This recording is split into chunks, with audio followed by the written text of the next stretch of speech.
भारतर मुक्ति संग्राम एते सहज नथिला। एथिपाई अनेक वीर वीरांगना को निज पवित्र रक्त दान करने को पड़ता। वर्ष वर्ष धरी दासत्वर श्रीकोलू भारत 1947 मसीह मुक्त है। भारतर यह मुक्ति संग्राम रे झास दे अनेक वीर काल काल पाई अमर हो रही जाइछंती। मातृभूमिर स्वाधीनता पाई अनेक हसी हसी प्राण बलि देइछंती। अनेक ओडिया मध्य एही स्वाधीनता संग्राम रे सामिल थिले। एही महान आत्मा माने निजर सबु किछि त्याग करी देशर स्वाधीनता पाई आगे आसीथिले। सेमाने तांकर परिवार घर द्वार दुख सुख को भूली निजर प्राण को देशर स्वाधीनता पाई अर्पण करि देइथिले। सेमानक ना आज भी स्वर्णाक्षर रे लिपिबद्ध होई रहिछि। तेबे स्वतंत्रतार एही आंदोलन रे आम समाजर सब वर्गर लोके सामिल होइथिले। स्वाधीनता संग्राम रे केवल पुरुष जे सामिल होइथिले ताहा नुहे, अनेक महिला मध्य स्वाधीनता संग्रामी थिले जे माने देशर स्वाधीनता रे जोग देइथिले।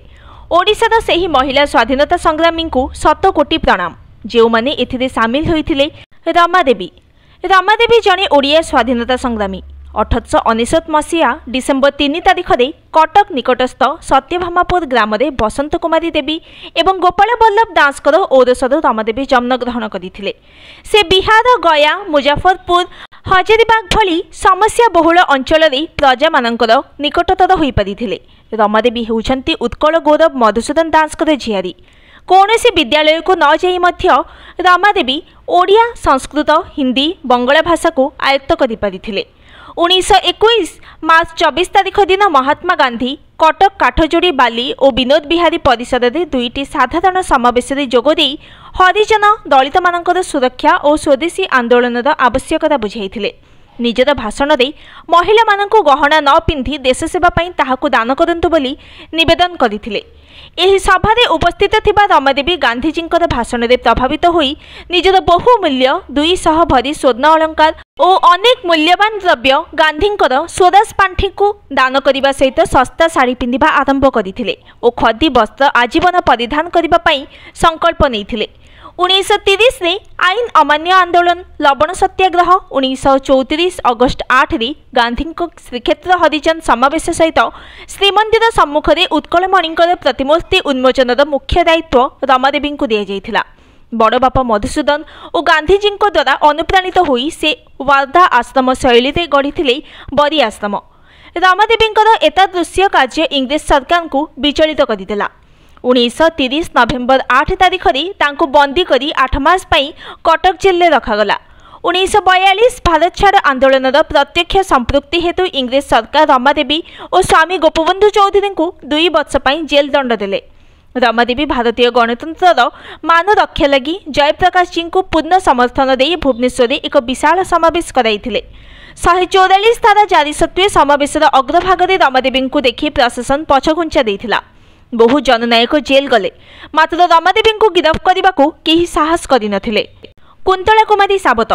ओडिशा रे स्वाधीनता समय रे जेउ केतेजण नारी कवि और लेखिकांकर आविर्भाव होइथिला सेमानंक भितर कुंतला कुमारी सावत जणे। से एकाधार रे डाक्टर, लेखिका, कवयित्री, जातीय आंदोलन पुरोधा और समाजसेवी थिले। से 1901 मसीहा फेब्रुआरी 8 तारिख रे वर्तमान छत्तीसगढ़ बस्तर जिल्लार जगदलपुर ग्राम रे जन्म ग्रहण करथिले। तांको बापांक ना डानियल सावत। से पेशारे डाक्टर थिले। तांको मांकर नाम मोनिका सावत। तांको जेजे पुरी जिल्लार दांड मुकुंदपुरर बासिंदा थिले। कौनसी कारणवशतः तांको बापा बस्तर जिला को चली जाइथिले और ख्रीस्टियान धर्म ग्रहण करथिले। तांको जन्मर अल्प दिन पर तांकर परिवार बर्मा चली जाइथिले और कुंतला को 14 वर्ष हेबा पर्यंत सेठारे थिले। सेठारे तांको बापा पुनर्विवाह करिबारु से निज मां सहित ओडिशा फेरी आसीथिले। घृणीय जाति प्रथा विरुद्ध रे स्वर उत्तोलन करथिले। कुंतला कुमारी अनेक कालजयी कविता लिखि जाइछंती। से देशात्मक बोधक कविता मध्य लिखुथिले। कविता माध्यम लोकों भितर देशप्रीति जागृत करने तांकर मुख्य लक्ष्य थिला। परदा प्रथा, बाल्य विवाह और महिला प्रभेद विरुद्ध से लेखनी चालना करुथिले। से 23 अगस्ट 1938 मसीह मात्र 37 वर्ष बयस मृत्युवरण करथिले। मालती चौधरी। मालती चौधरी 26 जुलाई 1904 रे बिहार एक ब्राह्मण परिवार रे बापा बारिस्टर कुमुदनाथ सेन और मां स्नेहलता सेन ठारू जन्म नैथिले। विश्वकवि रवींद्रनाथ तांको स्नेह दे मीनू और गांधीजी तांको तूफानी डाकुथिला बेले से ओडिशावासींकर आदरणीय नुमा भाव में परिचित थिले। स्वाधीनता संग्राम प्रजामंडल आंदोलन से एते मात्रा जड़ित थिले इंग्रेज सरकार तांकु जोन ऑफ आर्क नाम संबोधन करुथिले। मालतींकर वैप्लविक चिंताधारा को अधिक प्रेरित करुथिले तांको स्वामी नवकृष्ण चौधरी। विवाह पर से और तांको स्वामी जगतसिंहपुर जिलार तरिकुंद ग्राम में रहुथिले। जीविका निर्वाह करबा पई से कृषि और गोपालन करुथिले। ग्राम में रहिबा बेले से घर घर बुली महिला माननकु सेमानकर अधिकार विषय सचेतन कराइबा सहित सेमानकु स्वाधीनता संग्राम रे सहयोग करबा पई अनुरोध करुथिले। बाहा हेबा परे से ओडिशा रे बसवास करुथिले और ओडिशा तांकर कर्मभूमि पालटिथिला। चौधरी दंपति जगतसिंहपुर अणखिया रे बास करुथिले। नवकृष्ण चाषबास करुथिले। चाष छड़ा आखपाख गाँ मानकरे सहयोग बढ़ाइबा सेमानकर मूल उद्देश्य थिला। से अनुगोल बाजीराव छात्रावास, उत्कल नवजीवन मंडल और चंपरी मुंडार जीवन विद्यालय प्रतिष्ठा करथिले।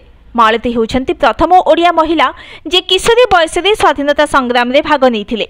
1920 मसीहा असहयोग आंदोलन रे से भाग नैथिले। निजर प्रचेष्टारू से इंचुड़ी और कुजंगरू प्रथमे 100 रु ऊर्ध्व महिला को आनी लवण सत्याग्रह रे जोग दैथिले। से निज ग्राम रे थिबा बेले नारी मानकर शिक्षा पई रात्रि पाठशाला आरंभ करथिले। सदला देवी 1904 मसीह जगतसिंहपुर जिलार बालिकुदा थाना अंतर्गत नरिलो ग्राम रे जन्म नैथिले। से पिलाटी बेलू शांत, सरल, दृढ़मना और स्पष्टवादी थिले। निजर सामाजिक चलनी, शिक्षा और संस्कार सहित कौनसी प्रकार अवहेला करुनथिले। 1920 मसीहा अगस्ट 1 महात्मा गांधी नेतृत्व में भारत में असहयोग आंदोलन आरंभ है। सरकारी कोर्ट कचेरी बर्जन एही आंदोलन गोटे कार्यक्रम थिला।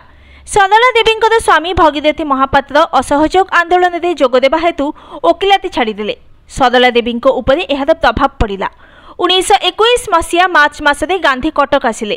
कटक बालुबजार पाखरी से गोटे महिला सभा नारी मानकु सूता काटी खदी पिंधिबाकू, पदता छाड़ीबाकू, छुआ अछुआ न मानिबाकू उद्बोधन देले। सेही सभारे सरला देवी मध्य उपस्थित थिले। सेहीठारु से पदता प्रथा को वर्जन कले और गांधींकर अन्य समस्त नीति को मध्य अनुसरण कले। तापरे से कांग्रेस सभ्या हेले। ओडिशा रे असहयोग आंदोलन को ठीक भाव में परिचालन करबा पई गोपबंधु दास चाहुथिले। सेथिपई से गांधीजी को ओडिशा आसिबाको निमंत्रण करिथिले एवं सेही निमंत्रण रक्षा करी गांधीजी 1921 मसीहा मार्च 23 तारिख रे ओडिशा आसिथिले। कटक काठजोड़ी नदी पठारे एक विशाल साधारण सभार आयोजन करा जायथिला।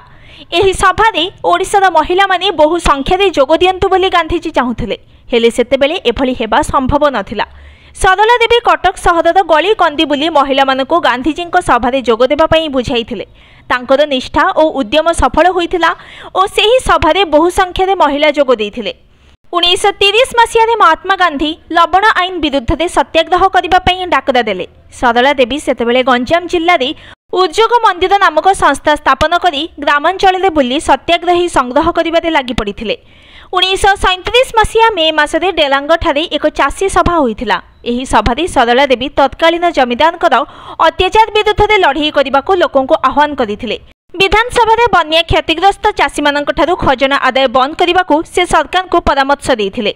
Bureau report news today.